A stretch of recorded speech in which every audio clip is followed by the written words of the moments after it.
Finally guys ফোনটা কিনলাম। একটা আমাদের কাজের ছেলে মানে ফোনটা ভেঙে গিয়েছে, তো সে কারণে মানে অনেকদিন পরে অর্ডারটা করেছিলাম, তো ডিউটিও যায়নি অনেকদিন থেকে। ইমতিয়াজ, ইমতিয়াজ, আর দেখো তোমার লিখে কিনে এসছি। আরে মন খারাপ করো না, লাও উঠো, লাও একবার খোলো, খোলো, দেখো খোলো, তোমার লেগে গিফট এটা।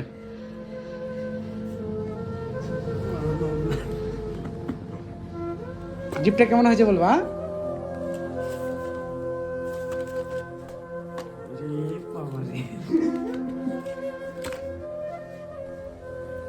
দেখো একবার কেমন হয়েছে গিফটটা। কালকে কাজে যাবো তো, দিনদাস কাজ করবো তো। এটা নে বাচ্চা ভালো করে